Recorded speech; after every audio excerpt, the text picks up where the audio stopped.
Thank you. Just turning to defence spending briefly, and quite a lot been sort of going on in the airwaves recently about this. What do you think of the US ambassador's criticisms last week of the level of UK defence spending? And do you think, do we think this is part of a strategy? Did those instructions come from Washington? Or was this individual sort of speaking a bit too honestly, in your view? I'll come to you first, please. I don't know if it was part of a strategy, but it doesn't really need to be a part of a strategy. It's a consistent. As you know, it's a consistent. The UK and the European Union get to something that looks like that. That's what will be favoured. Thank you. Thank you, Johnny. Thank you. Just turning to defence spending briefly, and quite a lot been sort of going on in the airwaves recently about this. What do you think of the US ambassador's criticisms last week of the level of UK defence spending? And do you think, do we think this is part of a strategy? Did those instructions come from Washington? Or was this individual sort of speaking a bit too honestly, in your view? I'll come to you first, please. I don't know if it was part of a strategy, but it doesn't really need to be a part of a strategy. It's a consistent. As you know, it's a consistent American impulse to criticize the levels of defense spending of European partners in general. The specific, in the specific of the case of the UK, I think there's a general view among U.S. defense experts that United Kingdom capabilities have slipped, and I think the relationship is obviously affected by the hangover of the Iraq War. Diminished UK public appetite for joining the United States in military operations. I mean, you saw, of course, the Commons vote on Syria. Could have been a crisis in UK-US relations, except for the way it turned out. I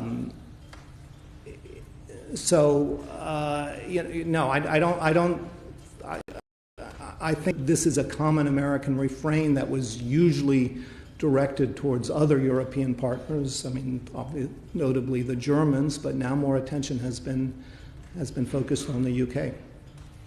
Yeah, we shouldn't be surprised at this. Gates did this very strongly, in very strong terms, when he was Defense Secretary under Obama. If it was an instruction, it's a standing instruction in that sense, and it's what all major alliance partners do to their junior partners to prevent them free riding. Right? It's we shouldn't expect that to be any different from the norm in this situation. The focus for me on capabilities when the UK reacts to that kind of criticism. So what the United States is saying is we want our alliance partners to step up. We don't want you to free ride on our security provision. When the UK responds to that, we seem to have decided that the way to respond to that is to set a GDP-based level of defence spending. That seems to me a kind of strategically incoherent way of going about planning for defence, and that you have to work out what your strategic goals are, and therefore what kind of means and which capabilities are suited to achieving those goals, and that actually you could, if that came out as 1.8% of GDP, but you were able to explain to the Americans what it was that you were actually able to contribute, they would be fine. Whereas now we're in a situation where we say, well, we'll find a way of showing that we're spending 2%, but we still can't refuel in order to mount an air campaign across the Mediterranean. So I would be more concerned about the UK strategic reaction when it does defence reviews to this in terms of how it goes about those than about the kind of refrain from Washington, which, as Dana says, is... Yeah, I mean, it's interesting, isn't it? Because I think we can all assume that, particularly with what's going on at the moment, further reductions in what is available in terms of financially for UK defence and so on, what the US's reaction is going to be to that. My question is, does that matter? If I may,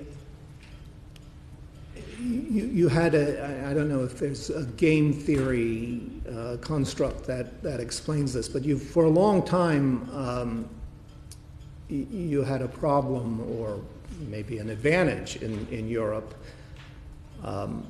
that repeated calls for greater burden sharing, repeated complaints about the levels of European defense spending were something that, from a European point of view,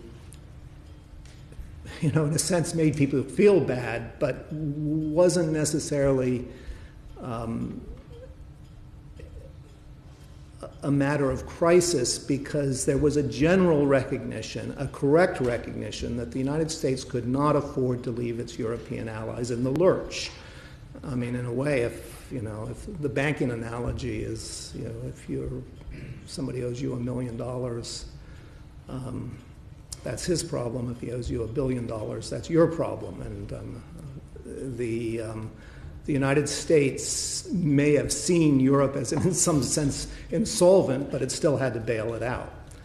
And obviously, having the first president, really in American post-war history, who seemed like he actually might mean it, that he might leave Europe in the lurch if the Europeans did not pay more for defense or build up more effective defense forces, was something new and a matter of considerable concern. Now, as I said at the outset, this is the one area in President Trump's early, rather radical pronouncements where I think the continuity of American foreign policy has shown itself still to be strong.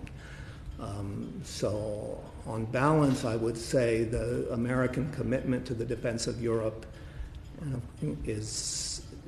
has not been deeply called into question. On the other hand, when you have statements like you've had from candidate and then President Trump, countries are bound to hedge or to think about other arrangements. If that hedging includes greater provision for one's own defense, I suppose that's a good thing. But there are other forms of hedging that could be less constructive for transatlantic relations and international affairs. Okay, I think I've answered the three.